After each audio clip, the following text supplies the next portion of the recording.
इधर बैठे हुए सभी मास्टर्स को मेरा प्रणाम। आज बहुत इम्पोर्टेंट टॉपिक है, वो है नवज्ञान रत्न।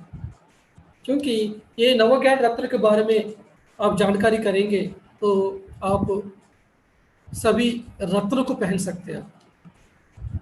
नव रत्न को आप गले में एक माला जैसा पहन सकते हैं। हम सबको ज्वेल्स चाहिए, हम सबको रत्न चाहिए। कौन सा रत्न? जो ये धरती को छोड़ के जाएंगे, ये रत्न लेके फायदा नहीं है।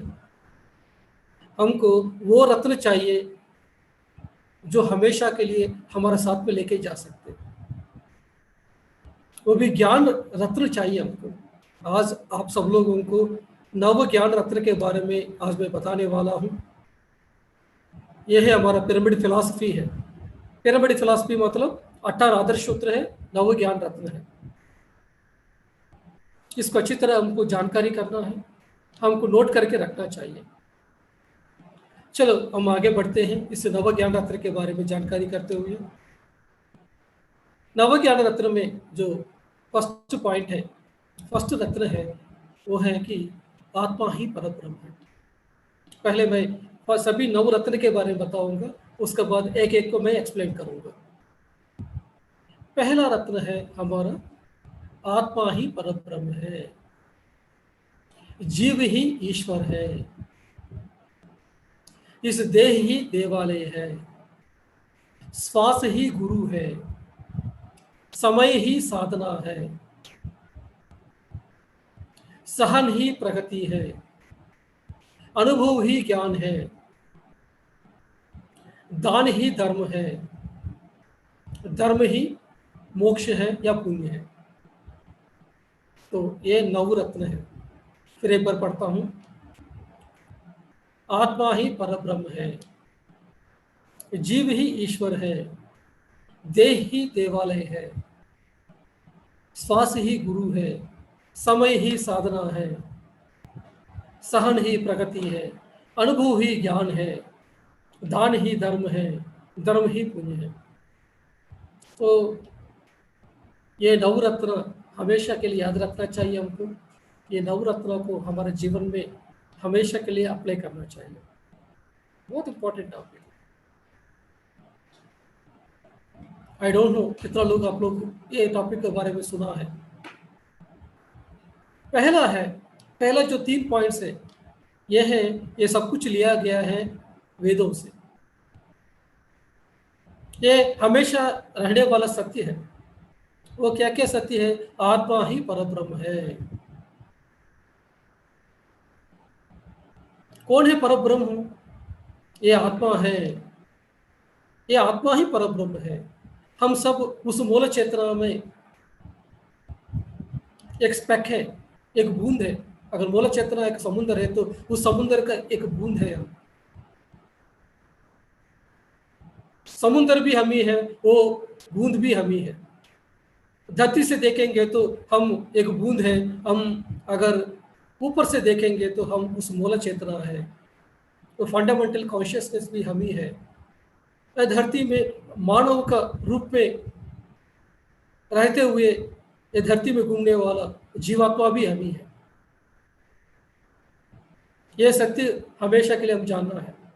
जैसे भगवत गीता में अर्जुन ने श्री कृष्ण भगवान से पूछते हैं, हे भगवान, आप तो इतना सारा बता रहे, इतना ज्ञान बता रहे, आप है कौन?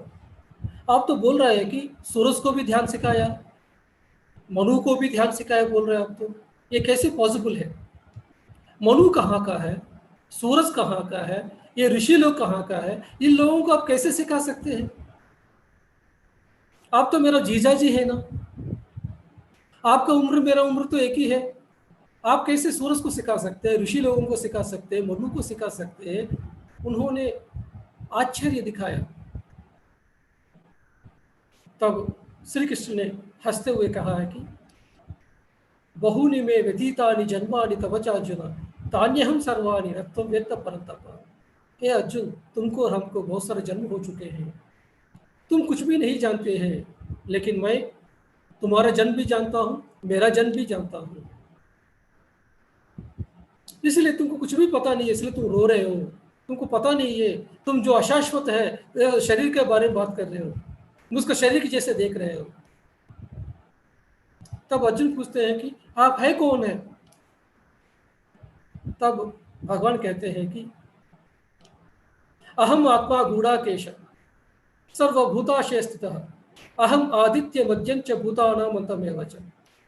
हे अर्जुन, मैं एक आत्मा हूँ। भगवान माने कौन है? भगवान ने स्वयं जवाब दिया। क्या जवाब दिया? मैं आत्मा हूँ। यही हमारा ज्ञान नवरत्न है। ज्ञान नवरत्न फर्स्ट पॉइंट है, आत्मा ही परब्रह्म है। तो अर्जुन, कृष्ण ने ये नहीं बताया कि मैं यशोदा का बेटा हूँ, देवकी का बेटा हूँ मैं, ये नहीं बताया उन्होंने। नंद मेरा पिता है बोल के नहीं बताया उन्होंने। उन्होंने क्या बताया है? आप है कौन पूछे तो उन्होंने बताया कि अहम आत्मा गूढ़ाकेश है। गूढ़ाकेश, जो नींद को जो जीता है वो अर्जुन, मैं आत्मा हूं। अहम आत्मा गूढ़ाकेश सर्वभूताशय स्थितः। मैं कहाँ रहता हूँ? सभी जीव है, सबको हृदय में रहता हूँ। सिर्फ मैं इस शरीर में ही नहीं रहता हूँ, मैं हर जीव के अंदर रहता हूँ। यही असली जो आंसर है। एक ज्ञानी का मुंह से ऐसा शब्द निकलते हैं। आप है कौन है पूछेगा तो उन्होंने श्री कृष्ण ने ये नहीं बताया कि मेरा नाम श्री कृष्ण है, मैं यशोदा का बेटा हूँ, मैं वृंदावन का हूँ, मैं द्वारका का हूँ, ये नहीं बताया उन्होंने। उन्होंने बताया कि मैं आत्मा हूँ और मैं हर जगह पे रहता हूँ। तो भगवान माने कौन है? आत्मा है। तो हम सब कौन है?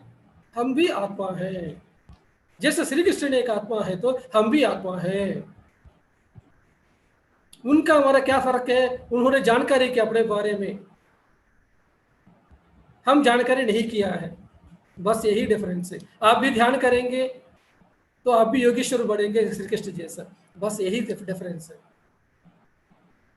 अब आप 7th क्लास में है, श्री कृष्ण ने पीजी पास हो गया, लेकिन एक 7th क्लास का जो बच्चा है वो पीजी आएगा ना, एक दिन तो आएगा ना।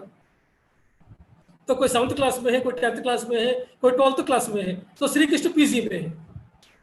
तो आप सब लोग क्या होगा, एक दिन भी ध्यान करते करते ज्ञान को पाते पाते आप भी एक दिन पीजी पहुंचेंगे। इसमें बढ़िया बात नहीं है। तो श्री कृष्ण कौन है? हमारा सीनियर मास्टर है कि नहीं? तो श्री कृष्ण को जब सवाल पूछा गया, भगवान को जब सवाल पूछा गया आप है कौन, हो जाएगा तो मैं आत्मा हूँ, मैं हर जगह पे रहता हूँ। अहम आदित्य मध्यम च भूतानाम अंतमेव च। मैं आदि में भी हूँ, मध्य में भी हूँ, अंत में भी हूँ। यही सवाल पूछा। तो आत्मा है, हमेशा के लिए अजर है, अमर है, शाश्वत है, ना पैदा होती है ना मौत होती है। जैसे श्री कृष्ण ने एक जवाब दिया है, हम सब भी जवाब देना है। एक दिन हम ज्ञानी बन गए तो इस तरह के जवाब देंगे। जब आदि शंकराचार्य जी ने अपने गुरु के पास जाते हैं, गुरु के पास ढूंढते ढूंढते बहुत सारे गुरुओं के पास जाते हैं आदि शंकराचार्य जी। फाइनली उनको असली गुरु मिल जाते हैं। जब असली गुरु मिल जाते हैं, उनके पास जाते हैं शिक्षा लेने के लिए। जब असली गुरु के पास जाते हैं तो गुरु उनको देखते पूछते हैं कि आप है कौन। यही सवाल उनको सीधा सवाल पूछा है।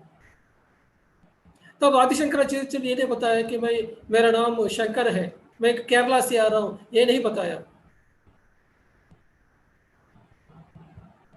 उन्होंने ये बताया है कि शिवोहम, अहम शिवा, मैं शिवा हूं।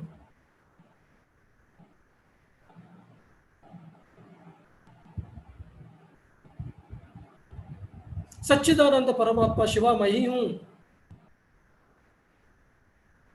वो सच्चित आनंद में रहने वाला शिवा मैं ही हूं। यही जवाब दिया उन्होंने आदि शंकराचार्य। तब शंकराचार्य जी के गुरु जी ने उनको शिष्य के स्वीकार करते हैं। अगर वो बता दिया होगा कि मैं शंकर हूँ, मैं केरला से आया हूँ बोलते तो वो लेने वाला नहीं था। तो हम भी क्या करना है, तो इस तरह के महान लोगों के पास जाएंगे तो आपको क्या बोलना है, आप अपना जो शरीर का आइडेंटिटी के बारे में नहीं बात नहीं करना।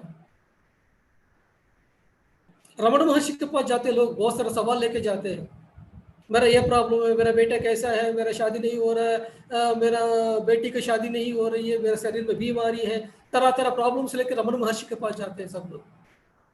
तब रमण महर्षि उन लोगों को पूछते हैं कि ओके तुम्हारा प्रॉब्लम को अभी साइड में रखो, अभी बताओ कि तुम है कौन, तुम्हारे बारे में जानकारी किया है क्या तुम। तो वो बंदा कहते हैं कि सर मैं रामाराव हूँ सर, मैं सूरत से आया हूँ सर, बोलते हैं मैं रामाराव, मैं ये शरीर के बारे में बात नहीं कर रहा हूँ, तुम है कौन, पूछते सर मैं सूरत से आया हूँ सर, मेरा नाम रामाराव सर। ये कहते हैं अरे भैया मैं रामाराव के बारे में बात नहीं कर रहा, तुम्हारे बारे में बात कर रहा हूँ मैं, तुम रामाराव के बारे में क्यों बात कर रहे हो, ये रामाराव तुम्हारा शरीर का नाम है, वो इसके बारे में बात नहीं कर रहा हूँ,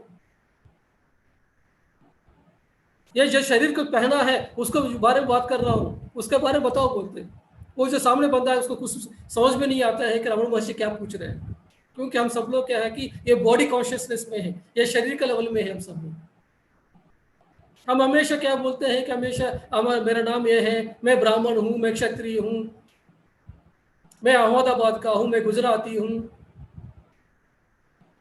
मैं जाट हूँ, मैं भारत देश का हूँ, यही बात करते हैं। लेकिन श्री कृष्ण ने ऐसा नहीं बात नहीं किया। श्री कृष्ण को जब पूछा है आप है कौन हूँ, श्री कृष्ण ने बताया कि अहम आत्मा गूढ़ा केश, मैं आत्मा हूँ बोला हूँ। जब आदि शंकराचार्य जी को पूछा आप है कौन है पूछा है, तो आदि शंकराचार्य जी ने बताया कि अहम शिवा शिवोहम, यही सवाल पूछा है, यही ज्ञानी का लक्षण है। तो फ्रेंड्स नवज्ञान रत्ना में हमारा जो पहला पॉइंट है वो क्या है कि आत्मा ही परब्रह्म है। यह जो शरीर में रह रहा है जो आत्मा है वो हर जगह पे रहते हैं, उस पेड़ में, पत्थर में, वो जानवर में, धीरन में, पूजा में, सुरेश में, रामराजू में, सभी में रहने वाला वही आत्मा है। यही जानना ही ज्ञान है।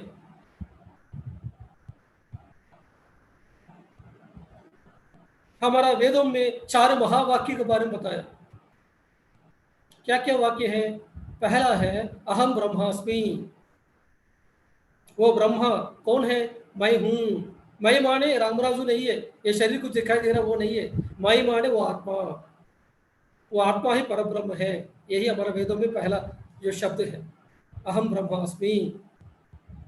दूसरा है तत्वमसि, तत् माने वो ब्रह्मा कौन है, तुम ही, असी तुम ही हो और कोई नहीं है, ये श्वेतक है, तो वो ब्रह्मा माने और कहीं ऊपर नहीं है, कहीं मंदिर में नहीं है, कभी हिमालय में नहीं है, कहीं मस्जिद में नहीं है, कहीं चर्च में नहीं है, वो कौन है, आप ही हो, आप ही वो ब्रह्मा हो।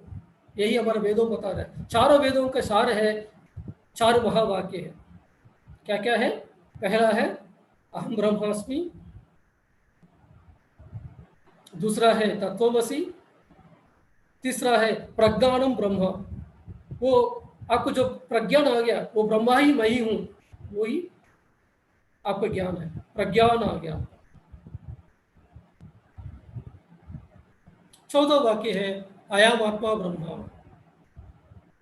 तो ये 4 महान वाक्य है हमारे चारों वेदों में दिया है।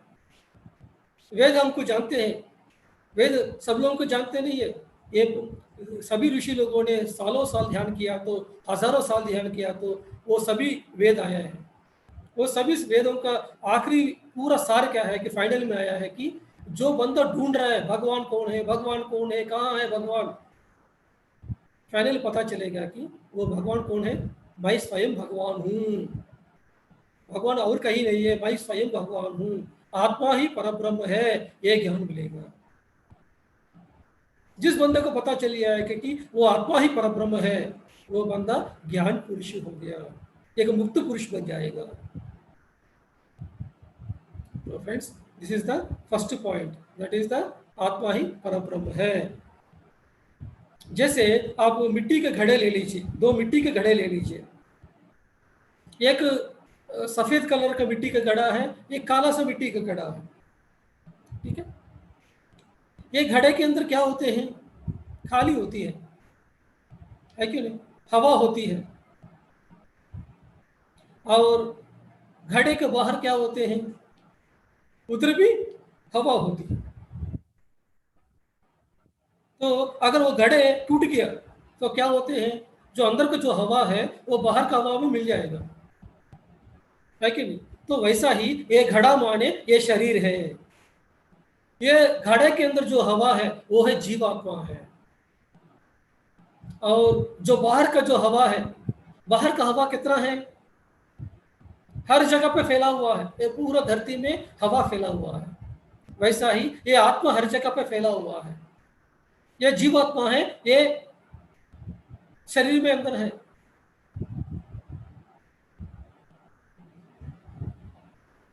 ये घड़े के अंदर है। तो ये घड़ा जैसे टूट जाएगा तो जैसे हवा अंदर का हवा बाहर मिल जाएगा, तो ये जो जीवात्मा है उस समय वो सर्वात्मा के साथ जुड़ जाएगा। तो सिर्फ डिफरेंस क्या है? जो बाहर का हवा का अंदर का हवा का डिफरेंस क्या है कि अंदर का जो हवा है वो किसी मिट्टी का घड़े के अंदर बंधा हुआ है। तो जब वो घड़े है, अगर उसका अंदर कोई ढक्कन नहीं लगा हुआ तो उस हवा को पता है कि मैं इस घड़े के अंदर में भी हूँ, बाहर में भी हूँ, और बगल में और एक घड़ा है उसके अंदर में भी मैं ही हूँ, वो पता चलेगा। लेकिन उसके ऊपर एक ढक्कन रखा गया तो क्या होगा? क्या होगा कि जो अंदर का हवा है उसको पता नहीं चलेगा कि बाहर अलग है, बगल में जो रहा हुआ वो घड़ा अलग है, ये समझेगा। वो घड़ा का नाम है मन। ये मन के वजह से हम जान नहीं पा रहा है कि ये जो आत्मा ही परब्रह्म है, ये ज्ञान हमको नहीं हो रहा। लेकिन ध्यान के माध्यम से जैसे ही उस घड़े के ऊपर जो ढक्कन को निकाल देंगे तभी हमको पता ही चल जाएगा कि ये जो आत्मा सिर्फ इस शरीर के अंदर ही नहीं है, हर जगह पर वही आत्मा होती है। ये जानकारी आपको हो जाएगी। घड़ा अलग अलग दिखाई दे रहा है, एक काला, एक सफेद, एक लाल दिखाई दे रहा है। वैसे शरीर है अलग अलग दिखाई दे रहा है। धीरेन्द्र सर का शरीर अलग है, मेरा शरीर अलग है, पूजा मैडम का शरीर अलग है, उधर एक औरत है, एक गुजराती है, एक आंध्रा का है। दिखने के लिए सब लोग अलग अलग है, लेकिन जो ये शरीर के चलाने वाले जो आत्मा है वो एक ही है। जिस समय ये ज्ञान आएंगे आप ज्ञानी पुरुष है। तो हमारा जो नव ज्ञान रत्ना में जो फर्स्ट प्रिंसिपल है, आत्मा ही परब्रह्म है। ओके फ्रेंड्स, तो यही जानकारी आपको करना चाहिए। फर्स्ट प्रिंसिपल है आत्मा ही परब्रह्म है। इसको आप जानकारी किया तो आपको अद्वैत का ज्ञान आ गया, अद्वैत पुरुष हो गया आपको। नेक्स्ट सेकंड पॉइंट है, इस जीव ही ईश्वर है। क्या है सेकंड रत्न? क्या है? एक रत्न हो गया आपको, आपका माला में एक रत्न पहुंच गया। अभी दूसरा रत्न क्या है? जीव ही ईश्वर है। ये जो जीवात्मा है ना, यही ईश्वर है। जीवात्मा अलग है, ईश्वर अलग है नहीं है। जैसे एक पेड़ होती है, एक बीज होती है, दिखने के लिए दोनों अलग अलग लग रहा है, बीज अलग है, पेड़ अलग लग रहा है, लेकिन वो बीज भी पेड़ के अंदर ही है ना, है कि नहीं? ऐसा ही अगर हमें हाथ में देखता हूं, ये हाथ में देखेंगे तो ये जो उंगली है, ये उंगली, मैं उंगली के बारे में बात करूंगा, ये अलग लग रहा है, लेकिन ये उंगली है, ये हाथ के अंदर का पार्ट है कि नहीं? तो अगर हाथ के साथ आप इस उंगली को देखेंगे, ये आप अद्वैत में है, सिर्फ उंगली को देखेंगे आप द्वैत में है। समझ में है ना? तो अद्वैत भी सही है, द्वैत भी सही है। जब आत्मा ही परब्रह्म आप समझे हैं वो अद्वैत में है, और ये हम जीवात्मा समझेंगे तब हम द्वैत में हैं। तो ये जो जीवात्मा है वही ईश्वर है। ईश्वर माने और अलग नहीं है, हम ही वो ईश्वर है। ये जानकारी करना ही हमारा दूसरा रत्न है। पहला रत्न क्या है? आत्मा ही परब्रह्म है। दूसरा रत्न क्या है? ईश्वर ही, जीव ही ईश्वर है। तो ये जीवात्मा ही ईश्वर है, और कहीं नहीं है। ईश्वर है कहाँ है? कहीं मंदिर में है क्या? सोच रहे हैं क्या? कहीं मंदिर में नहीं है। कहाँ है? वो मंदिर कौन सा है? ये देही मंदिर है। मंदिर कौन सा है? जो बाहर दिखाई दे रहा है वो मंदिर में कोई नहीं है, उधर मूर्ति है। वैष्णव देवी जाएंगे तो उधर भगवान नहीं है। तिरुपति में जाएंगे तो भगवान नहीं है। मक्का में जाएंगे तो कहीं नहीं है। बेथलेहम में जाएंगे तो नहीं है। भाई कहाँ है भगवान? हम स्वयं है। आत्मा ही परब्रह्म है, जीव ही ईश्वर है। यह जानकारी करना ही सत्य है। जिस समय यह जानकारी आप किया है, ये अब आखिरी जन्म में है। फिर मंदिर कौन सा है? अगर आत्मा परब्रह्म है तो मंदिर कौन सा है? ये शरीर मंदिर है, देही देवालय है। यही चीज है हमारा वेदों में बताया। इसी चीज को आदि शंकराचार्य जी ने हर जगह पे जाके बताया। देहो देवालय प्रोक्त, जीवो देहो सनातन। ये देही देवालय है और इसके अंदर रहने वाला आत्मा ही परब्रह्म है। यही ज्ञान हमको आदि शंकराचार्य जी ने दिया है, हमारे वेदों में दिया, हमारे उपनिषदों में दिया है। इतना दिया है फिर भी हम मंदिरों के पीछे घूम रहे हैं, फिर भी हम और कहीं गुरुओं के पीछे घूम रहे हैं। क्या वेद पढ़े हैं? क्या भारत देश है? भारत देश सनातन धर्म कहते हैं, लेकिन भारत देश का वासी रहते हुए हम क्या फॉलो कर रहे हैं वेदों का? मंदिर की तरफ जाना चाहिए, क्यों? ध्यान करने के लिए। मंदिर क्यों बनाया है? मंदिर में कोई भगवान नहीं है, लेकिन मंदिर में क्या है? ऊर्जा होती है, शक्ति क्षेत्र है मंदिर। तो मंदिर में जाके ध्यान करने के लिए मंदिर बनाया है, मूर्ति पूजा करने के लिए नहीं है, कर्म कांड करने के लिए नहीं है, कम्युनिटी के लिए नहीं है, खाना खाने के आने के लिए नहीं है। मंदिर है, शक्ति क्षेत्र है। उस जगह पे जाके ध्यान करके आना चाहिए। उस जगह पे सज्जन सागत्य करना चाहिए हमको। उस जगह पे जाके श्री राम के बारे में जानकारी करके आना। उस दिन इंस्पिरेशन लेना। श्री राम का मंदिर में जाएंगे तो, या श्री कृष्ण के मंदिर में जाएंगे तो श्री कृष्ण के बारे में जानकारी करना है, उनसे इंस्पिरेशन लेना है। उनको पूजा करेंगे तो श्री कृष्ण खुश नहीं होंगे। श्री कृष्ण जैसा बनने के लिए कोशिश करेंगे, आप साधना करेंगे, मंदिर में जाके ध्यान करेंगे तो श्री कृष्ण खुश हो जाएंगे। तो फ्रेंड्स, नेक्स्ट टाइम से कभी भी मंदिरों में जाएंगे तो क्या करना है? उधर जाकर ध्यान करके आइए। हमारा पुरातन मंदिरों में बहुत ऊर्जा होती है। उस जगह पे जाके ध्यान करेंगे, आपको बहुत ऊर्जा मिलेगा। मंदिर बना है इसीलिए, ध्यान करने के लिए। धीरे धीरे हम भूलते, उधर ध्यान करना बंद कर दिया हम। तो क्या क्या करने लगे उन मंदिरों में। तो फ्रेंड्स, जान लीजिए, 3 चीजें हमारे इंपॉर्टेंट है। वो है कि आत्मा ही परब्रह्म है, दूसरा है जीव ही ईश्वर है, तीसरा है देह ही देवालय है।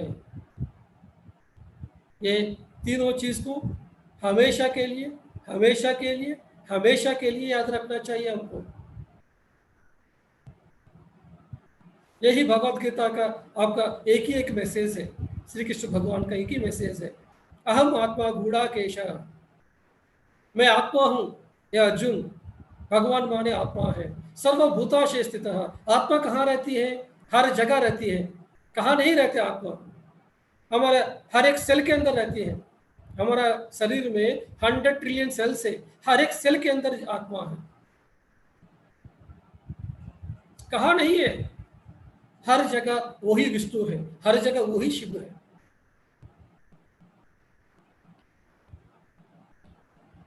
अहम आदित्य मध्यम च भूतानाम अंतमेव च। मैं आदि में भी हूँ, मध्य में भी हूँ, अंत में भी हूँ। ये आत्मा है ना, हमेशा आदि में भी है, मध्य में भी है, हम भी है, अंत में भी है। जैसे आत्मा के बारे में श्री कृष्ण ने बताया, हम भी आदि से है, हम भी मध्य में रहेंगे, हम भी अंत का रहेंगे, अंत तक रहेंगे। तो मौत किसका हो रहा है? ये शरीर का हो रहा है। ये रामराजू का मौत हो रहा है, लेकिन मैं रामराजू नहीं हूं। रामराजू ये शरीर का नाम है। ये शरीर मर जाएगा एक दिन, रामराजू मर जाएगा, लेकिन मैं नहीं मरूंगा।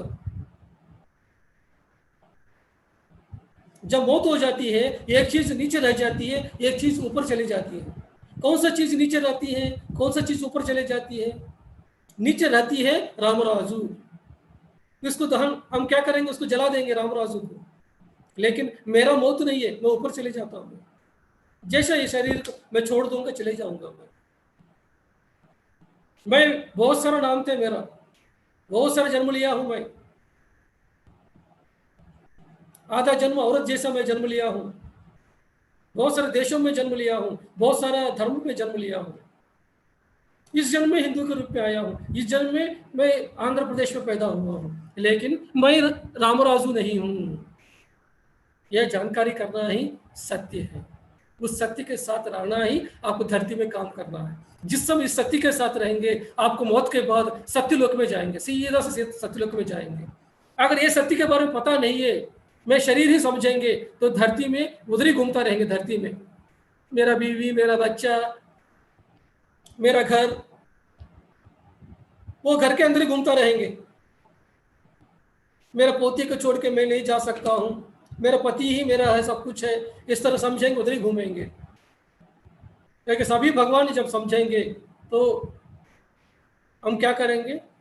जब मौत का समय आएंगे, हम रेडी रहेंगे मौत के लिए। अरे आ जाओ, चलो अभी आओ, क्या करना, ये नाटक हो गया, चलो हम सत्यलोक चलते हैं बोल के एक सेकंड भी टाइम वेस्ट नहीं करेंगे, सीधा सा शरीर छोड़ देंगे, चले जाएंगे सत्यलोक में। ऐसा होना चाहिए मौत मतलब। चलो आ जाओ, मौत कहाँ है, रेडी रहना है।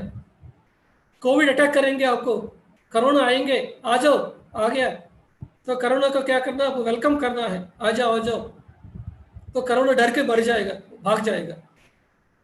जो व्यक्ति मृत्यु के लिए डरते नहीं है, कोरोना उसके पास नहीं आते, पिरामिड मास्टर का सामने नहीं आते कोरोना, क्योंकि पिरामिड मास्टर से इन्वाइट करते, आ जाओ आ जाओ, तुम्हारे पास दम है क्या, आ जाओ बोलते हैं।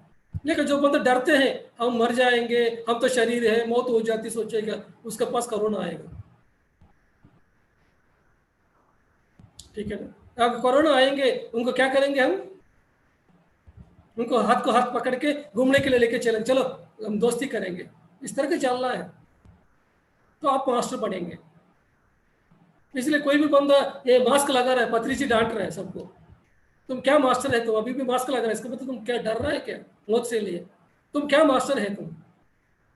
तुम मास्क लगाए मतलब you are not a master. हाँ, गवर्नमेंट के लिए, रूल्स के लिए आप पहना है, एक्टिंग करने के लिए वो सही है। रोड पे जाएंगे तो ट्रैफिक वाले फोटो खींचेगा, तो इसके लिए आपको पहना तो सही है, लेकिन आपको मन में क्या है वो इम्पोर्टेंट है। मंदिर में कहीं जाएंगे तो उधर के क्या होते हैं, आपको वो मंदिर का वो शिल्प, जो स्टैट्यू है बहुत अच्छा होती है, जो मूर्तियाँ होते हैं कितना सुंदर रूप से होते हैं, वो सभी मूर्ति को देख के आना चाहिए। कितना अच्छा मंदिर होती है, कितना अच्छा सुंदरता होती है, वो देख के आना चाहिए। उधर आपको कोई आरती दे दिया तो क्या करना चाहिए आपको? अहम ब्रह्मास्मि बोल के ये सब कुछ नहीं बोल के नहीं आना। यस, उधर उधर की एक्टिंग करना है आपको। यस, हाँ, उधर लेके आप एक्टिंग करना। जो उनको पता नहीं है, वो लोग अज्ञान में है, तो हमको क्या करना चाहिए? उधर जाके एक्टिंग करके आना। यस यस, देखिए आपका भीतर में क्या है, दैट इज इम्पोर्टेंट। तो फ्रेंड्स, तो नवा ज्ञान रत्न में कितना पॉइंट्स हो गया? 3 पॉइंट्स हो गया। फर्स्ट पॉइंट क्या है? आत्मा ही परब्रह्म है, जीव ही ईश्वर है, और ये जो शरीर ही मंदिर है। ये है तीनों सत्य। नेक्स्ट फोर्थ है, रेडी है आप सब लोग 14 रत्न के लिए? इतना सा रत्न दे रहा हूं आप सब लोगों को, इतना रत्न आपको कोई देने वाला नहीं है अभी तक। 9 रत्न देने वाला हूं। ये रत्न से क्या करेंगे पता नहीं आप सब लोग। ये सभी रत्न के लिए हमको क्या करना पड़ेगा? समुद्र का भीतर में जब जाएंगे, उसका समुद्र के गर्भ के अंदर जाएंगे, बहुत खोजेंगे, तभी आपको रत्न मिलता है। तो ये सभी सत्य पत्री जी ने बहुत खोजा है, खोज के उनको समुद्र के अंदर तक जाके वो सभी रत्नों को खोज के निकाला। वो रत्न को अभी मैं आप सब लोगों को दे रहा हूँ। मैं इतना कीमत है ये सभी रत्न। अभी ये सभी रत्न को आपको पकड़ के रखना है, कभी खोना नहीं है आपको। होश के साथ सुनिए, हर एक पॉइंट बहुत इंपॉर्टेंट है। तो 14 रत्न क्या है कि हमारा श्वास ही गुरु है। हमारा श्वास ही हमारा गुरु है। कौन गुरु है? कोई व्यक्ति आपको गुरु नहीं हो सकते हैं, या कोई मंदिर के में कोई मूर्ति गुरु नहीं है, कोई पुजारी गुरु नहीं है, कोई पंडित आदमी गुरु नहीं है। कौन गुरु है? गुरु के बिना विद्या होती है क्या? गुरु के बिना पढ़ाई होती है क्या? गुरु इंपॉर्टेंट है हमारा जीवन में। बिना गुरु का जीवन अंधेरा है। लेकिन आध्यात्मिकता में गुरु कौन है? आध्यात्मिकता में गुरु है आपका श्वास ही आपका गुरु है। ये कौन बताया आपको? ये ब्रह्मर्षि पितामह पत्री जी ने कहा, उनका जो फाइंडिंग है ये। किसी व्यक्ति को पकड़ेंगे, आप कभी भी सत्य को जानकारी नहीं करेंगे, उस व्यक्ति को भी आप छोड़ देना, एक दिन आपको उस व्यक्ति को भी आपको छोड़ना पड़ेगा। कोई व्यक्ति को साथ रहेंगे, वो व्यक्ति क्या करेंगे कि आप एक लेवल तक लेके जाके उसका में बताएंगे कि आपको जो श्वास आपका गुरु है ना, आपके भीतर में जाओ, वो भीतर वाला है ना, आपको हमेशा 24 घंटे के लिए आपको ज्ञान देंगे। ये जो शरीर है ना, ये प्रकृति का भाग है। ये जो मन है, ये प्रकृति का भाग है। ये जो बुद्धि है, ये प्रकृति का भाग है। लेकिन ये श्वास है ना, ये प्रकृति का भाग नहीं है, ये शरीर का अंग नहीं है। श्वास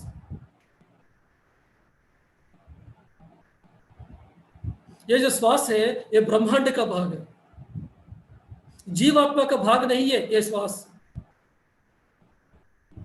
ये शरीर के साथ लेना देना नहीं है श्वास के लिए। जब ये शरीर में श्वास आएगा तब ये जीवात्मा अंदर प्रवेश करेगा। जिस समय आपको ये श्वास चले जाएंगे, ये जीवात्मा चले जाएगा शरीर से। तो ये ब्रह्मांड के साथ आपका जो कनेक्शन है वो क्या है कि ये श्वास के साथ होते हैं। तो ये वो ब्रह्मांड के साथ, उस मूल चेतना के साथ, उस फंडामेंटल कॉन्शियसनेस के साथ आपको कनेक्ट करना है, तो उसका जो रास्ता है ये श्वास के साथ होती है। इसलिए गुरु कौन है आपका? ये गुरु है आपका, ये श्वास ही गुरु है। ये सत्य है, ये पिरामिड स्पिरिचुअल सोसाइटी मूवमेंट ने ही बताया है। यही चीज है हमारा कबीर जी ने बताया, सगुण को करो सेवा, निर्गुण को दो ज्ञान, जो सगुण और निर्गुण के बीच में है वो ही ध्यान। यह जो श्वास है, ये सगुण भी नहीं है ना निर्गुण है। अब देख सकते हैं कि श्वास को, अब देख नहीं सकते श्वास को। एट द सेम टाइम ये श्वास है, आप फील कर रहे है, आपको पता चल रहा है, इसका मतलब ये निर्गुण भी नहीं है, ना सगुण है ना निर्गुण है, दोनों के बीच में है। तो यही ध्यान है, यही कबीर जी ने कहा। तो फ्रेंड्स, गुरु माने कौन है? ये श्वास ही आपका गुरु है। जो बंदा आपको बताया गया कि आपका श्वास ही आपका गुरु है, आपका अंतरात्मा ही आपको जो गाइडेंस दे सकते हैं, वो असली गुरु है। अब पहचानना है, ये दुनिया में असली गुरु को पहचानना है, कोई व्यक्ति रूप में कोई गुरु को पहचानना है, वो जो गुरु बताते हैं कि आपका श्वास ही गुरु है, आपके श्वास के साथ रहो, आपका अंतरात्मा का गाइडेंस ले लो, जो बताया वो ही गुरु है। आप सोचेंगे कि असली गुरु को कैसे पहचाने? जो गुरु बताते हैं कि आपके भीतर वाले को ही फॉलो करो, जो बोलते हैं आपका आत्मा ही सब कुछ है, जो आत्मा ही परब्रह्म कहते हैं, वो असली गुरु है। ये धरती में ऐसा कौन गुरु है आप जानते हैं? वो ऐसा गुरु है ब्रह्मर्षि पितामह पत्री जी। उनके पास कभी भी जाते हैं, वो कभी नहीं बोलते कि मैं गुरु हूं आपका। कभी भी आपको ऑर्डर नहीं करेंगे कि तुम ऐसा करो बोल के। आपको हमेशा फ्रीडम देते हैं, तुम जो करना करो। मैं जो बताना बता दिया, मैं ध्यान बता दिया, ये ज्ञान दे दिया, तुम्हारा मर्जी, तुम करना है नहीं करना है, तुम्हारा श्वास ही तुम्हारा गुरु है। यह पत्री जी हमेशा आपको याद दिलाते रहते हैं। तो बाहर का गुरु का जो काम है, आपको जो भीतर का गुरु को परिचय करवाना है। ठीक है ना फ्रेंड्स? तो हम अभी कितना रत्न हो गया? अभी 4 रत्न हो गया। कौन सा रत्न हो गया अभी हमारा? आत्मा ही परब्रह्म है, जीव ही ईश्वर है। आत्मा ही परब्रह्म है, वो समझेंगे तो अद्वैत है। जीव ही ईश्वर है, जीव अलग है और परब्रह्म अलग है। ऐसा लग रहा है आपको? तो ये क्या द्वैत है। जैसे जीसस ने बताया, I am the son of the God, ये कहा है, ये क्या है कि द्वैत है। मोहम्मद प्रॉफिट ने बताया, I am the prophet for the Allah, Allah is everything, Allah मतलब परब्रह्म है। मोहम्मद माने ये जीव है। तो हम सब लोग भी क्या है, एक साइड में जीवात्मा है, एक साइड में परमात्मा है, दोनों हम ही हैं। यही रामानुजाचार्य ने द्वैत सिद्धांत के बारे में बताया।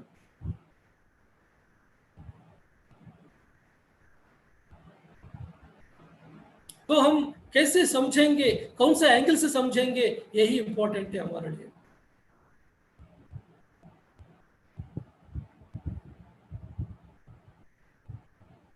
द्वैत, अद्वैत, विशिष्टाद्वैत, अलग अलग सिद्धांत समझेंगे हम सब लोग। ये दुनिया में इतना सा रिलीजन से अलग अलग लग रहा है, मुझे कुछ समझ में नहीं आ रहा है। भगवत गीता में एक चैप्टर ऐसा बोलते, एक चैप्टर ऐसा बोलते, आप कंफ्यूजन में रहेंगे क्योंकि आप ध्यान नहीं किया है। लेकिन आप ध्यान करेंगे, आपको सब कुछ समझ में आएगा। सभी रिलीजन को समझ सकते हैं आप, सभी सब तरह का कम्युनिटी को समझ सकते हैं आप, सब तरह का सिद्धांत को समझ सकते हैं आप, क्योंकि आपने हर एक एंगल से जानकारी किया है। आप समझेंगे कि मैं हिंदू हूं, मैं हमारा हिंदू ही सही है, हमारा भारत देश ही सही है, बाकी लोग सही नहीं है, बाकी धर्म सही नहीं है, ऐसे समझेंगे तो आप कभी भी सत्य के बारे में पता नहीं चलेगा। लेकिन जिस समय आपको बताएंगे कि आत्मा ही परब्रह्म है, हम मैं ही सब कुछ हूँ, ये धरती का सभी वासी सब लोग आत्मा है, इस तरह का आप कहा है, तो आपको सत्य के बारे में पता है। तो ये जो शरीर है ना, ये बहुत सारे लोग सोचेंगे मैं पापी हूँ, मैं पापी हूँ। वो चर्चेस में जाएंगे, उधर सब लोग बोलेंगे कि उधर जाते हैं क्या कहना है, मैं पापी हूँ। हम पापी है क्या? हम सब भगवान है, हमको पता ही नहीं है। ये जो पाप किया है ये मन के द्वारा किया है, लेकिन हम ये मन भी नहीं है, एक दिन वो मन शून्य हो जाएंगे, तब हम आत्मा की स्थिति में पहुंचेंगे। ये जो शरीर है ना, ये पाप की वजह से नहीं आया,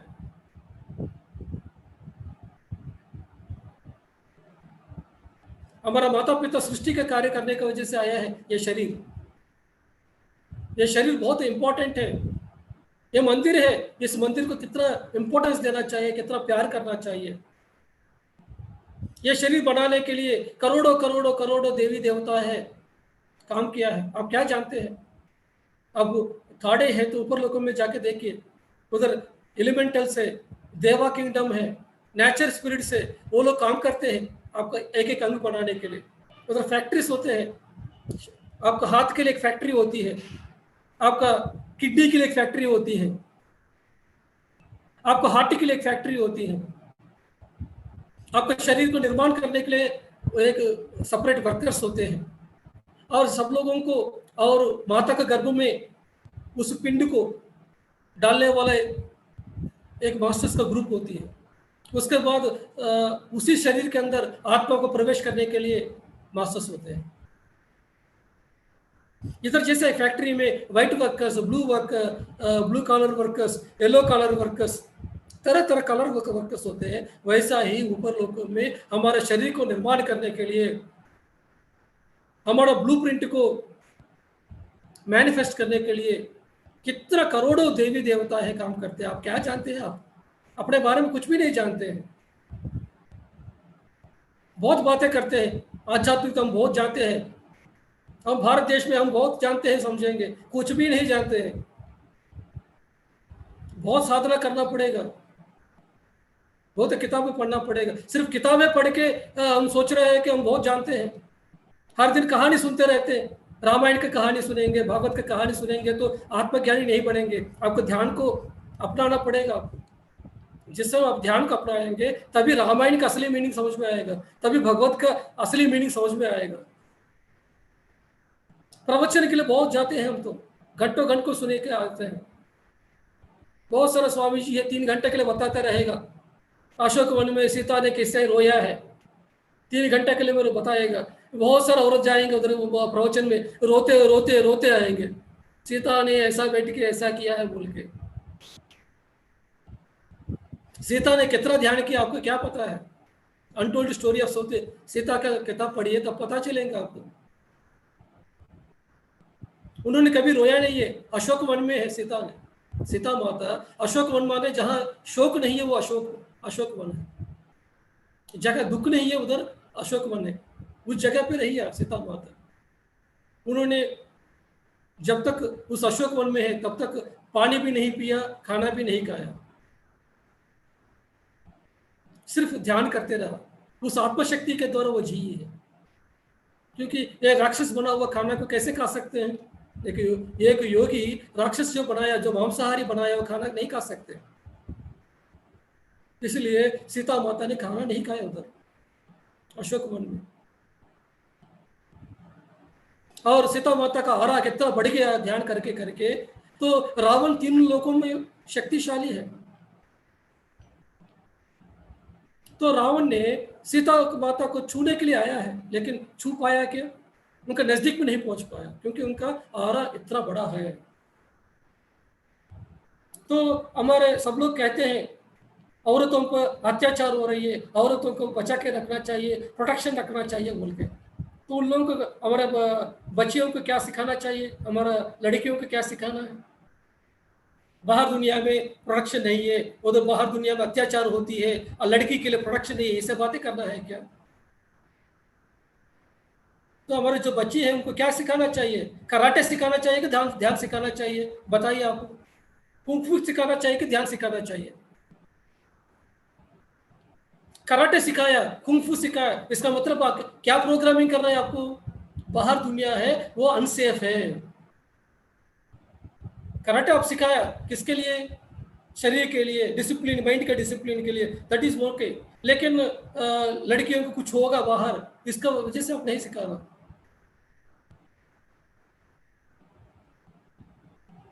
जब आपको लड़की को आप ध्यान सिखाएंगे, उनका आरा ऐसा प्रोडक्शन में रहेगा, वो हमेशा मास्टर्स का प्रोडक्शन में रहेगा। तो वो लड़की कहीं भी बाहर जाएंगे हमेशा मास्टर्स का प्रोडक्शन में रहेगा, उनको कुछ भी नहीं होगा बाहर जाने का। क्योंकि वो लड़की के अंदर वो माइंड में नहीं रहता है कि दुनिया, बाहर की जो दुनिया है वो सही नहीं है, ऐसा नहीं रहता है वो लड़की के पास। वो लड़की के पास ऐसा सोचेगा, ऐसा सोच होती है कि ये बाहर का दुनिया बहुत अच्छा है, सब लोग प्यार करने वाला है, कितना सुंदर दुनिया है, इस तरह का थॉट रहती है उसके पास। जब स्टार्ट के साथ वो लड़की बाहर जाएगा तो उसके साथ क्या होगा? कुछ भी नहीं होगा। ले बाहर दुनिया सही नहीं है, उधर अत्याचार होती है, ऐसा होते हैं, ऐसा होते, ये तरह तरह का न्यूज़ चैनल देख के, तरह तरह न्यूज़ पेपर पढ़ के आप जाएंगे तो क्या होगा? वही होगा। यद्भावं तद्भवति, यही कहा गया। तो फ्रेंड्स, आपका ये सभी रियली वुमेन का एम्पावरमेंट चाहिए तो ध्यान करवाना चाहिए। हमारे सभी बच्चे, सभी लड़कियों को ध्यान सिखाइए। सब लोग हर स्कूल में जाके बच्चियों को, सभी लड़कियों को ध्यान सिखाइए। अगर आप सोचेंगे कि बाहर दुनिया में वुमेन का प्रोटेक्शन नहीं है तो। जो पहला जो 4 रत्न है, ये है सत्य के बारे में बताया। अभी जो रत्न है, आने वाला रत्न है, ये अभ्यास का बात है। क्या क्या अभ्यास करना पड़ेगा आपको? यह है कि समय ही साधना है। अगला रत्न क्या है? समय ही साधना है। जितना समय आप देते हैं अपना साधना के लिए, उतना ही आप आगे बढ़ेंगे। आप कोई भी फील्ड में है, आप क्रिकेट खेलना चाहते हैं तो क्या करना चाहिए? ऐसे बैट पकड़ लिया और थोड़ी देर के लिए बैट खेले, उसके बाद छोड़ देंगे तो वो साधना नहीं होंगे ना। अगर आपको साधना करना है तो आपको क्या करना पड़ेगा? समय देना पड़ेगा। जितना समय आप देंगे उतना ही आपको साधना होंगे। वैसा ही आप कोई गिटार पकड़ लिया, गिटार को भी कितना साधना आप करेंगे तो एक संगीतकार बन सकते हैं हम। वैसा ही हम ध्यान में भी, हमको सिर्फ आ गया 10 मिनट के लिए बैठ गया चला गया तो ये साधना नहीं है। एक बार बैठेंगे तो शुरुआत के समय में 3 घंटा, 4 घंटा, 5 घंटा ऐसा करना चाहिए हमको। तो जब तक सत्य नहीं जानेंगे तब तक घंटों घंटों ध्यान करना चाहिए हमको। सत्य को जानने के बाद आप इतना देर ध्यान करने की जरूरत नहीं है, क्योंकि आपका लाइफ सत्य के साथ ही रहेगा। लेकिन सत्य को जानने तक आपको समय देना पड़ेगा। जितना आप समय देंगे उतना ही आपको साधना होंगी। पहले युगों में सभी ऋषि लोगों ने हजारों साल ध्यान किया है, गुफाओं के अंदर जाके हिमालय अंदर के जाके, पहाड़ों के ऊपर बैठ के, जंगलों के अंदर जाके कितना साधना किया, हंड्रेड्स उसी समय सत्य को जान पाया। लेकिन अभी इस समय में धरती का फ्रीक्वेंसी बढ़ गया, एनर्जी बढ़ गया। अभी आपको इतना देर ध्यान करने की जरूरत नहीं है जितना हमारा ऋषि लोगों ने किया है। अभी आपको हर दिन आप अच्छी तरीके से 2 घंटा ध्यान करेंगे तो पहले जो ऋषि लोगों ने 1 साल को जो ध्यान किया उतना ऊर्जा धरती में है, क्योंकि धरती अभी फोटन बैंड में प्रवेश किया 2012 से, इसलिए धरती की फ्रीक्वेंसी हर दिन बढ़ रही है। इसलिए हम सब लोगों को क्या करना चाहिए कि हम अपना साधना के लिए समय ही देते रहना है। तो याद रखिए हमेशा हमारा जो 5वां रत्न है, समय ही साधना।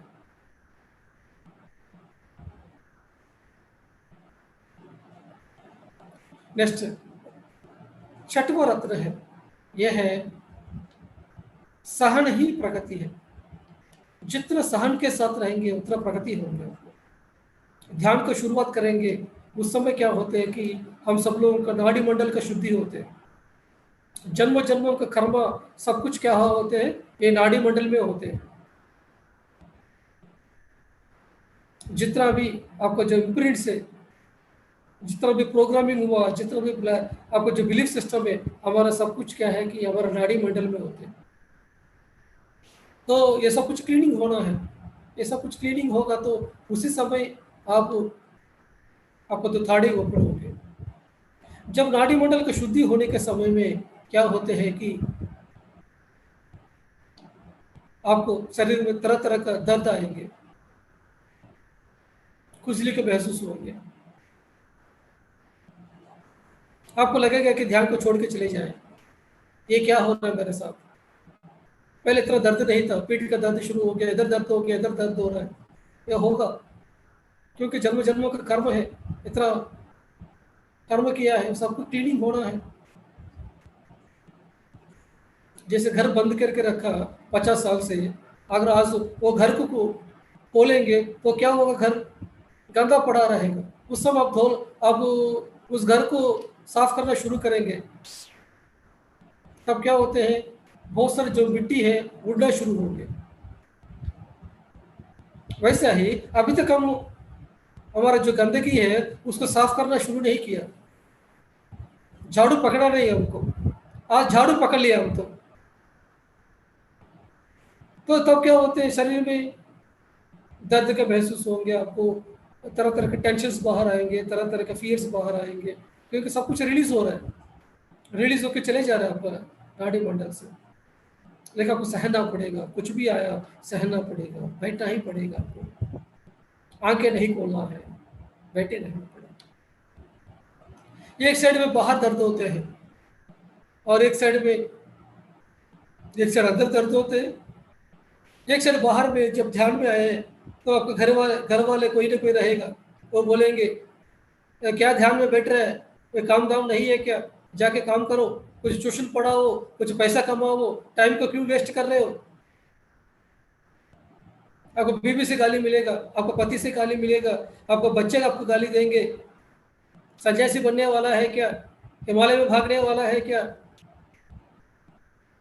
आंखें बंद करेंगे तो क्या होते हैं, तरह तरह सवाल आपको आएंगे। एक बाहर से चैलेंजेस आएगा, अंदर से दर्द होंगे, फिर भी आपको ध्यान में बैठना ही चाहिए। फिर भी आप करते रहेंगे। इसी स्थिति को आदि शंकराचार्य जी ने तितिक्षा कहा है। तितिक्षा माने सहने का शक्ति। तो साधना में हमको सहना ही पड़ेंगे हमको। जितना आप सहनेंगे उतना मास्टर बनेंगे। अभी गैस स्टोव के ऊपर चावल चढ़ा दिया, थोड़ी देर में चावल जो चढ़ा दिया वो अन्न बन जाएंगे क्या, उसका समय लगता है। वैसा ही साधना के लिए भी समय लगते हैं, और उसके बाद हम सहनता के साथ रहना पड़ेगा। रिजल्ट कब आएंगे कब नहीं आएंगे, यूरोस को पता है सभी कैलकुलेशंस। इसके लिए आप समय वेस्ट नहीं करना है। कभी रिजल्ट नहीं आया आपको जो चाहिए, फिर भी सहनता के साथ वेट करते रहना, वेट करते रहना। सहनता के लिए आपको एग्जाम्पल लेना है मिलारप्पा। मिलारप्पा का किताब आप पढ़ेंगे, टिबेटियन मास्टर मिलारप्पा का किताब पढ़ेंगे, आप सब लोग सहनता क्या होते हैं जानते हैं। ये किताब मिलती है मार्केट में, आप जरूर पढ़िए। नहीं तो मेरा वीडियो है, इसका बारे में बताया मिलारप्पा लाइफ स्टोरी के बारे में, पीएमसी हिंदी में। पीएमसी हिंदी में मिलारप्पा डालेंगे तो आपको आएगा, तो उनका पूरा स्टोरी के बारे में बताया था मैं। मिलारप्पा का जो गुरु है मारपा है, मिलारप्पा को ध्यान सिखाने के लिए कितना सारे एग्जाम्स लेते हैं, कितना सारा टेस्टिंग लेते हैं, उसके बाद ही उसको ध्यान सिखाते हैं। मिलारप्पा बचपन में बहुत सारा तांत्रिक विद्या करते थे, बहुत सारा मंत्र विद्या करके बहुत सारे लोगों का मौत के लिए जिम्मेदार होते हैं। बाद में वो रिलीज होते हैं, रिलीज होके अपना गुरु के ढूंढते हुए जाते हैं। तो जो गुरु है वो बोलते हैं कि तुम एक काम करो, मेरे लिए जाके मेरे लिए एक घर बनाओ बोलते हैं। उसको घर बनाना आता है, फिर वो पत्थर लेके जाएगा, एक अच्छा घर बनाएगा अच्छे से, बहुत मेहनत करके। गुरु उसके पास जाएगा, ये क्या घर बना दिया, मैं कब कहा था तुमको घर बनाने के लिए, तोड़ दो बोलते थे, फिर वो तोड़ देते थे। फिर बाद में कहेंगे कि तुम घर क्यों नहीं बनाया, घर बनाओ बोलते थे, फिर घर बनाएगा, फिर तोड़ो बोलते थे, फिर तोड़ते थे। इस तरह वो मिलारप्पा का जो हाथ है खून के साथ भर गया। उनका पेट उनका पीठ में दर्द होना शुरू हो गया। फिर घर बनाना, घर को तोड़ना, ये नॉर्मल बात है क्या? ऐसा होते होते 1 साल हो गया। जितना भी बाकी जो शिष्य होते हैं वो सभी शिष्य को गुरुजी ने दीक्षा दे रहा है, लेकिन इसको दीक्षा नहीं दे रहा है। फिर गुरुजी के पत्नी के पास जाकर वो रोते हैं, ये गुरुजी है हमेशा मुझको तंग करके रखा है, सबको दीक्षा दे रहा है, मुझको क्यों नहीं दे रहा है। घर बनाने के बोलते हैं, तोड़ने के लिए बोलते हैं, अभी तो मैं 3 बार घर बनाया हूँ, 3 बार तोड़ दिया हूँ। जो गुरु का पत्नी जाके गुरु जी को बोलती है, आप उस बंदे को क्यों तोड़ तंग करके रखा, उस लड़के को दीक्षा दे दो बोलते। तो गुरु जी उसका बीवी को डांट रहे थे, तुम कुछ भी पता नहीं है, तुम चुप रहो, वो बंदे करना ही पड़ेगा बोलते, और तुमको रहना नहीं है तो चले जाओ बोलते गुरु। पहले जो गुरु होते हैं, जो ध्यान के गुरु बहुत कठिन होते हैं। जो जन गुरुस होते हैं उनके हाथ में हमेशा स्टिक होती है, मारते थे। सभी गुरु आप पढ़ेंगे, सभी गुरुओं की किताब ध्यान को सिखाने के लिए गुरु लोग कितना टेस्ट करते थे, सबको देते नहीं थे ध्यान का दीक्षा। हमको फ्री में पत्री जी मिल गया, हमको पत्री जी, हम सब लोग उनको सीधा पहला दिन ही हमको ध्यान सिखा रहा है, हमको कोई टेस्ट भी नहीं कर रहा है पत्री जी को।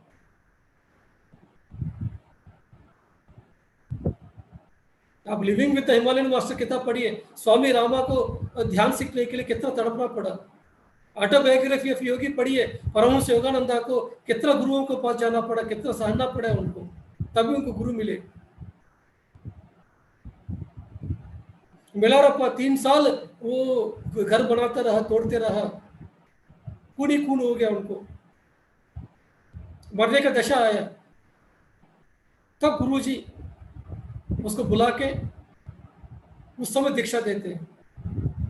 क्यों ऐसा, गुरु ने ऐसा क्यों किया है? गुरु जी का प्यार नहीं है क्या? गुरु जी को पता है कि आने वाला समय में तिब्बत में ही is the only the greatest master. Marpa के बाद ग्रेटेस्ट मास्टर कौन है? तो मिलारप्पा ही है। अभी भी मिलारप्पा के बारे में पूरे तिब्बत में बात करते हैं, क्योंकि गुरु को पता है कि यह जो बंदा है इसका कुछ कर्मा बचा है, इसका कर्मा रिलीज करना है। उनके अकाउंट में मर्डर का बैलेंस है, वो अकाउंट को निकालना है तो ये बंदे से परिश्रम करवाना पड़ेगा, इसलिए उन्होंने गुरुजी ने ऐसा करवाया। यह चीज़ किसको पता है? जो देखने वाला बंदा है उसको कुछ पता नहीं चलेगा ऐसा क्यों होते हैं बोल के। देखने वाले सोचेंगे कि ये गुरु है ना, वो सही गुरु नहीं है, इतना तंग करके रखा शिष्य को सोचेंगे, लेकिन गुरु को पता है कि भविष्य में क्या होने वाला है।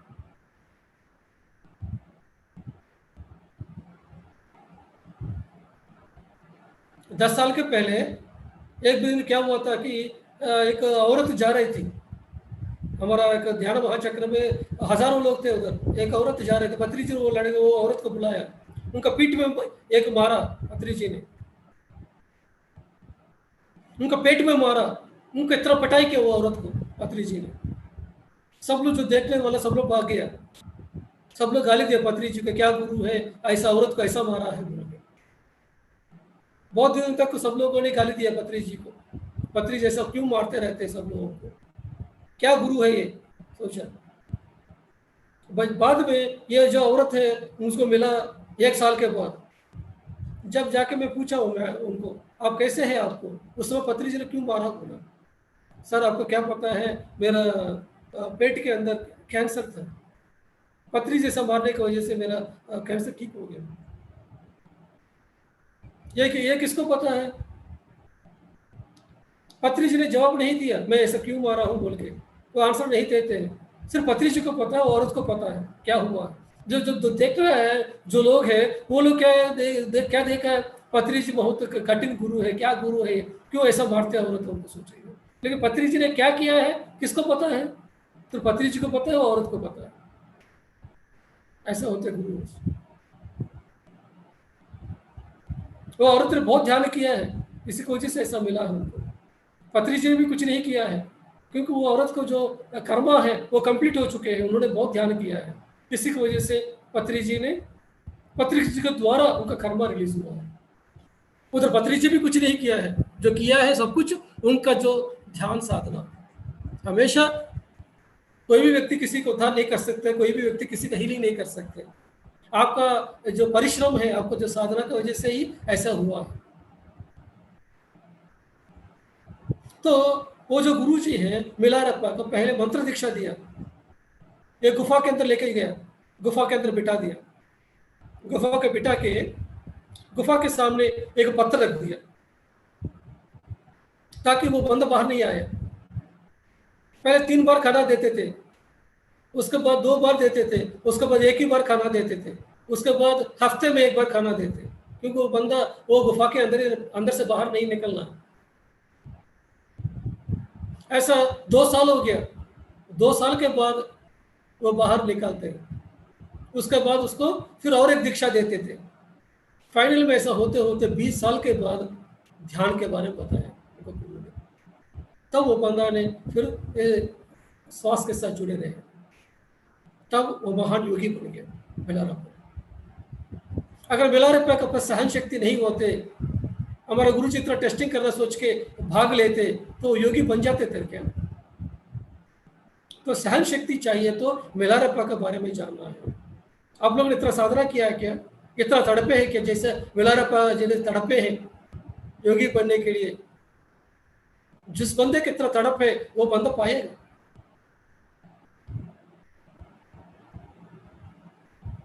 तो सहन शक्ति, तो इसके बारे में जानना है तो मिलारप्पा के बारे में ही आपको जानना पड़ेगा। नेक्स्ट, अनुभव ही ज्ञान है। अगले रत्न क्या है? अनुभव ही ज्ञान है।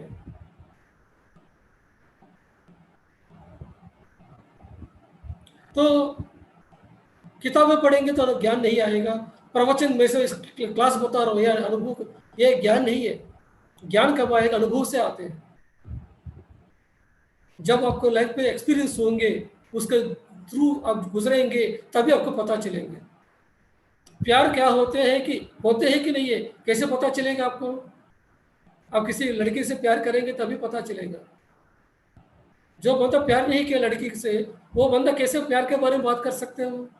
वो हो सकते हो बहुत सारी किताब पढ़ा होगा, प्यार ऐसा होते हैं ऐसा होते हैं, प्यार के साथ रहेंगे तो अमृत का वर्ष होंगे, बहुत सारे शायरी होंगे, लेकिन वो अनुभव ज्ञान नहीं है। अनुभव ज्ञान मतलब उसको थ्रू जाना पड़ेगा, बहुत सारे चैलेंजेस के थ्रू जाना पड़ेगा, बहुत सारे आनंद के अनुभवों के द्वारा जाना पड़ेगा।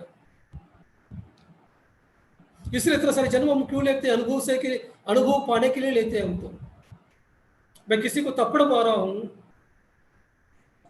ठीक है, अगर धीरेन साहब ने मुझको थप्पड़ मारा है तो दर्द किसको होंगे? मुझको ही होंगे,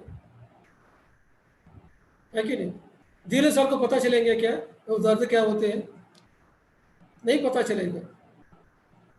जो देख रहे हो आप सब लोग, आपको भी पता चलेंगे क्या दर्द क्या होते हैं? जो मारा उसको पता नहीं है, जो देखा उसको पता नहीं है, लेकिन जो अनुभव किया उसको पता है कि दर्द क्या होते हैं। लेकिन जिस समय आपको भी कोई थप्पड़ मारेंगे तब आपको पता चलेंगे कि दर्द क्या होते हैं। तो ये अनुभव के द्वारा जाना पड़ेगा, कोई ना कोई जन्म में हम अनुभवों के द्वारा जाना पड़ेगा। इसलिए हम इतना सारे जन्म क्यों लेते हैं? एक अनुभव को पाने के लिए। हर एक अनुभव को पाना है धरती में। एक डॉक्टर का जन्म भी लेना पड़ेगा, एक साइंटिस्ट का जन्म भी लेना पड़ेगा, एक गरीब का जन्म भी लेना पड़ेगा, एक अमीर का जन्म लेना पड़ेगा, औरत का जन्म लेना पड़ेगा। एक जन्म में बहुत सारे बच्चे को पैदा करना पड़ेगा, एक जन्म में बिल्कुल बच्चा नहीं है, इस तरह के जन्म भी गुजरना पड़ेगा। एक जन्म मर्डर करना पड़ेगा और जन्म में मर्डर होना पड़ेगा। इतना सारा अनुभव चाहिए आत्मा के लिए। आत्मा क्यों आती है धरती में? अनुभव को पाने के लिए आते हैं। तो अनुभव ही ज्ञान है। तो हमेशा के लिए आप याद रखिए, ज्ञान जो पढ़े हैं, जो सुने हैं, वो ज्ञान नहीं है। अनुभव के द्वारा जो गया है वही ज्ञान होती है। इसलिए ध्यान को प्रचार करना चाहिए। इसलिए संसार ही निर्वाण कहाँ है। संसार के साथ रहेंगे तभी आपको अनुभव ज्ञान आते हैं।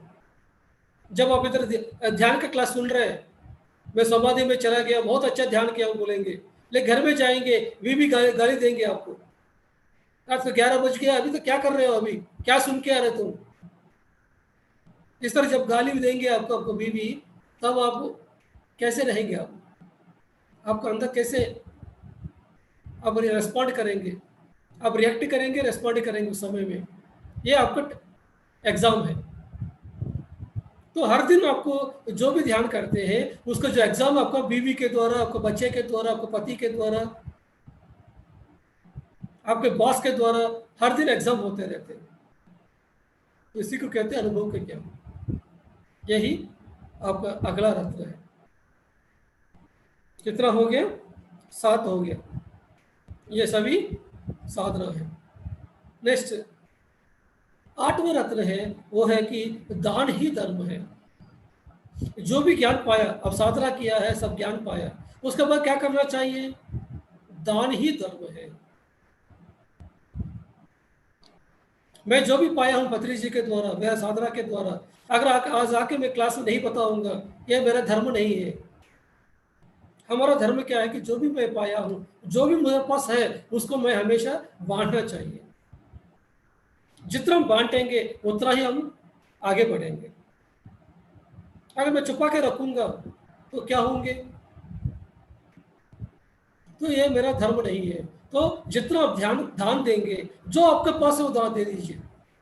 आपके पास समय है तो समय दे दीजिए, आपके पास पैसा है तो पैसा दान दे दीजिए, आपके पास एनर्जी है, एनर्जी के लिए दान दे दीजिए। जो आपके पास है, जो टैलेंट है, आप अच्छा लिख सकते हैं, जो अच्छा लिख के लोगों को किताब दे दीजिए। आप अच्छा वक्ता है तो कहीं जगह पर जाकर आपके ज्ञान को दे दीजिए। आप अच्छा ऑर्गेनाइजर है, अच्छा ऑर्गेनाइज कीजिए। और वो कुछ भी नहीं कर सकते, पॉम्पलेट बांटे सबको, सबको फोन करके बताइए ध्यान के बारे में। तो दान ही धर्म है। कौन सा दान करना है? आध्यात्मिक ज्ञान का दान देना है। इसके बारे में मैं आपको फाइनल डे में, लास्ट डे बताऊंगा, सेवा के बारे में। उस समय अच्छा एक्सप्लेन करूंगा आपको क्या सेवा होती है। क्योंकि फाइनल में हम आते हैं, लक्ष्मी कब आती है? जब सेवा करेंगे तो लक्ष्मी आएगा। सबको लक्ष्मी चाहिए। लक्ष्मी पूजा करेंगे तो लक्ष्मी नहीं आएगा। सब लोग सोच रहे हैं कि लक्ष्मी को पूजा करेंगे तो लक्ष्मी आएगा। भारत देश से सब लोग लक्ष्मी को पूजा करते हैं। दिवाली के पहले दिन सबको लक्ष्मी मिल रहा है क्या? लक्ष्मी मिलते हैं जो बंदा सेवा करते हैं, जो बंदा दान देते हैं, उसको बंदे को लक्ष्मी मिलती है। जो बंदा नारायण बन जाते हैं, वो बंदे का पाँव को दबाते हुए लक्ष्मी मिलेगा। लक्ष्मी अगर चाहिए तो अब नारायण बनना पड़ेगा। लक्ष्मी नारायण। तो नारायण हमेशा मस्ती में रहते हुए, वैभव के रहते हैं, सब कुछ पाया उन्होंने, इसलिए लक्ष्मी है उनका पैर दबाते हुए रहे। तो आपको जीवन में संपत्ति चाहिए, विजय चाहिए, धर्मार्थ काम मोक्ष चाहिए, तो आपको योगेश्वर बनना पड़ेगा, तभी आपको सब कुछ मिलेगा। तो दान ही धर्म है, एक रत्न है। फाइनल है हमको धर्म ही मोक्ष है। मोक्ष माने क्या है? ये धर्म ही मोक्ष है, धर्म ही पुण्य है या मोक्ष है। हम जितना पुण्य इकट्ठा करके रखेंगे ये हमारे अकाउंट में रहेगा, हमको कितना आप दान देते रहेंगे ये आपके अकाउंट में रहेंगे। अगर आप अन्नदान करेंगे, रक्तदान करेंगे, वस्त्रदान करेंगे, ये पुण्य हो जाएंगे। लेकिन आप ज्ञान का दान देंगे, सबको ध्यान सिखाएंगे, ये मोक्ष में आएंगे। आपको पुण्य को इकट्ठा करना है, मोक्ष को इकट्ठा करना है, आपको जानना है। जो शरीर का सेवा जो करते हैं आपके लिए पुण्य होगा, जो आत्मा का जो सेवा करते हैं आपके लिए मोक्ष होंगे। तो आपका धर्म क्या है? जो आत्मा है, हर चीज जो पाया है, साधना किया, ज्ञानी बन गया, उसका जो धर्म ये क्या है कि सेवा करना, सबको बांटना। तो पिरामिड मास्टर सबका काम है सबको ध्यान का सेवा करना, ये है फाइनल है। जो फर्स्ट 4 पॉइंट से ये सत्य है, और नेक्स्ट 3 पॉइंट से ये साधना है, लास्ट 2 पॉइंट से हमको क्या करना चाहिए, क्या कर्म करना चाहिए, ये पॉइंट से, ये 9 पॉइंट से 9 रत्न है। तो ये पिरामिड मास्टर सब लोगों का ये फिलॉसफी है कि सब लोग ये 9 रत्नों को पाना पड़ेगा। ये 9 रत्न मैं दे दी हूँ आप सब लोगों को, समुद्र के अंदर तक लेके जाके, डेप्थ तक लेके जाके, वो गर्भ से ये सभी 9 रत्न लेके आपको माला पे पहना दिया हूँ आज, सब कुछ बताते हुए। अब इस रत्न के साथ आप क्या करेंगे, मैं देखना चाहता हूँ आप सब लोगों को, कितना आप इम्प्लीमेंट करेंगे, कितना आप साधना करेंगे। इस सत्य को हमेशा याद रखना है, जो भी सत्य बताया, आत्मा ही परब्रह्म है, जीव ही ईश्वर है, देह ही देवालय है, श्वास ही गुरु है, समय ही साधना है, सहन ही प्रगति है, अनुभव ही ज्ञान है, दान ही धर्म है, धर्म ही पुण्य है और मोक्ष है। यह है नवरत्न है। तो हम सभी पिरामिड मास्टर हमेशा के लिए इसको याद रखना चाहिए। इतना कहते हुए थैंक यू सो मच आप सब लोगों को इतना देर के लिए बैठ के सुनने के लिए।